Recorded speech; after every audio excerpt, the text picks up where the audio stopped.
Hello, my name is rämsoona and welcome to my favorite games that defined me growing up. So these necessarily aren't like my actual favorite games of all time, but more like games that defined me growing up that are still kind of like nostalgic and my favorites in nostalgic way. And this video is similar to what PewDiePie and Jacksepticeye did back in the day. I don't know why I didn't hop on the trend when it was still a trend. As always, I'm late to everything, as we have seen. But I wanted to make this video because I feel like you guys don't really know my game taste, and I don't even know my game taste, and definitely Steam also doesn't know it. But maybe after this you can tell me what my taste is in video games. But yeah, without further ado, we can start. And I will be saying a couple honorable mentions in between these because I think they are like good games that did also kind of define me or my gaming taste, but weren't necessarily like my favorite back in the day or like big impacts in a way that these games that I'm about to list are.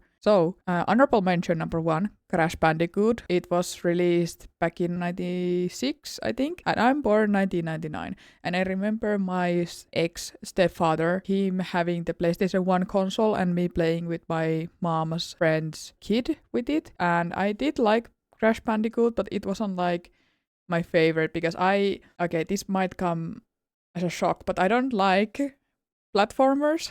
Actually, it's not a shock. Everyone who has watched me play Hollow Knight knows that I don't like platformers and I avoid them like a plague. But this list is gonna be a big surprise for you because I don't like platformers and there are a couple of platformers that made it to the list, so But yeah, Crash Bandicoot, honorable mention, but even better is Dog's Life. And Dog's Life holds a special place in my heart forever and ever because it is the first game I completed with my friends and on our own without anyone's help. And it's just, the story is so like dark and twisted and so amazing, and it's humor, and of course it has Finnish like dub to it. It was like a lot easier to play as a kid. It's just amazing game, and even these days I still I own PS2 and it is my favorite console ever, maybe because of the nostalgia. I don't know, like PlayStation 2 is the peak and I'm PlayStation all the way. But yeah, Dog's Life, it's still amazing. I still watch gameplays of it and I want to play it someday fully on my own again, or when I have the time actually, because I'm really busy these days. Yeah, that is the first game on this list and it's always in first place in my heart. And then we have our second game, which is not surprise to anyone who's Finnish because this is like the peak Finnish nostalgia, Sly Cooper 2. Of course, when I was younger I played Sly Cooper 1 and Sly Cooper 3 as well, but nothing is as good as Sly Cooper 2. It's just the best game of all time. Oh my god, it's just so legendary. Like the Finnish dubbing, the animations, the like characters, the jokes, everything about it. It's just so peak. And honestly, don't cancel me for this, but I think the rating for Sly Cooper, okay. You guys are gonna hate me.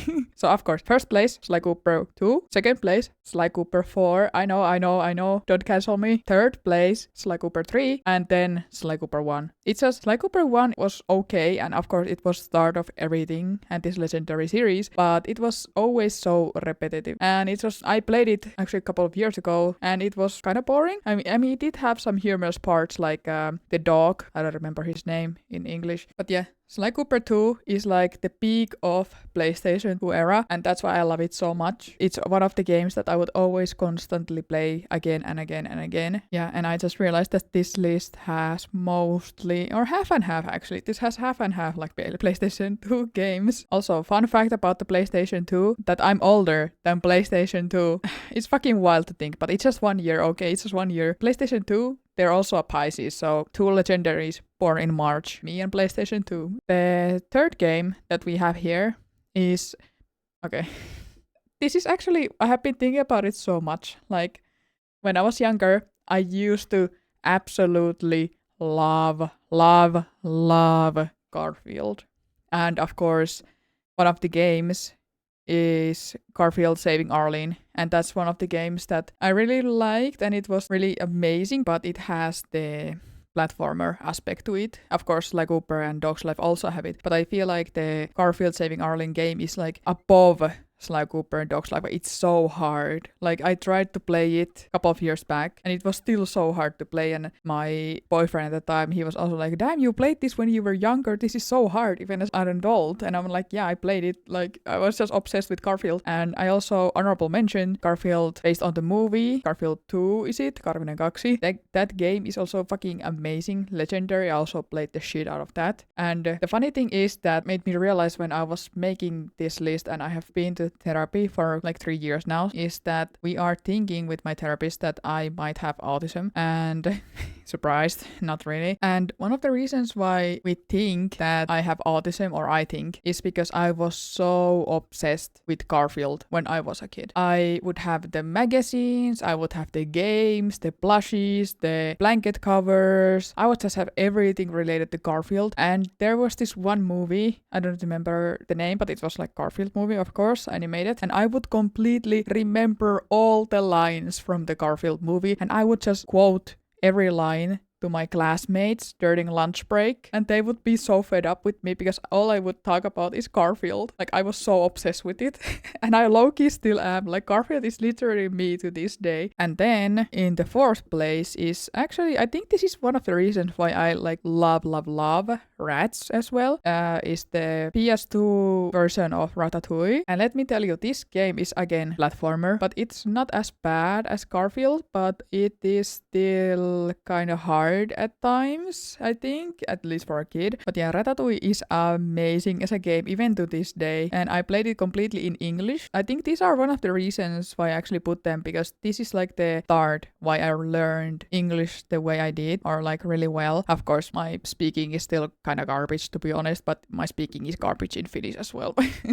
And then last PS2 game we have here is the adaptation of Madagascar, the first one. This game, I remember being so fucking frustrated with the platformers, and I think at this point I started to really get bored with platformers, and I didn't want to play them again. Like, they were starting to be so boring and so repetitive and everything. But Madagascar, it did have amazing points. They're similar to like Sly Cooper, that they had to do some like mini tasks. Madagascar is as good. It's amazing as well. And after Madagascar, I stopped playing video games. I think I was around Sly Cooper 4 came out when it was 2013, so I was like 14. Okay, so I stopped playing video games when I was around 14, I think, because then I started to really develop like depression and everything, so I just stopped having hobbies. But at some point, so about 4 years, I didn't play games at all, but then I went to study vocational school 2017, I think. Yeah, 2017. So I was 18. Yeah. So I was 18 years old when I was reintroduced to games again, and I met, of course, classmates who also played games, and they introduced me, or I actually had a crush on a guy, and he was completely obsessed with Rainbow Six Siege. I have like a love-hate relationship. Same with Overwatch, actually. Overwatch should also be here, honorable mention, because it made me have many friends. But Rainbow Six Siege is here because it was such a huge part of my life for many, many years. It introduced me to many friends, many communities. It was amazing back in the day, at least in my opinion. And this is like my most played game. And it had like over 600 hours in my Steam account, which is not that many to some people having like 10,000 hours in CSGO or something, but for me it's a lot. And another honorable mention to this genre is, or this place is Dead by Daylight. And then, besides the shooting games and Rainbow Six Siege, I also was playing a lot of Mystic Messenger, if anyone remembers, and this honorable mention to Obey Me as well. And this is like one of the reasons why I play Love and Deep Space these days. So the pipeline to Mystic Messenger, to Obey Me, to Love and Deep Space, it's real. Yeah, I also was one of those people who would wake up in the middle of the night to play this game and get all the endings, and I was just obsessed with it. I'm still kind of thinking if I should like go back to it and try it out, but I don't think I have my save files anywhere. But yeah, these days I'm also playing Love and Deep Space. Mystic Messenger holds a special place in my heart, and I think it was kind of the game that paved the way for Love and Deep Space. But yeah, Mystic Messenger is also nostalgic to me. I mean, all these games are just nostalgia, really. Then we have Life is Strange 2, which includes Sean and Daniel. Like these Rainbow Six Siege, the Mystic Messenger, the Life is Strange, that was the era when I started to also like be into K-pop and Jacksepticeye, and I would always just watch him play Life is Strange. And I did like Life is Strange 1, but it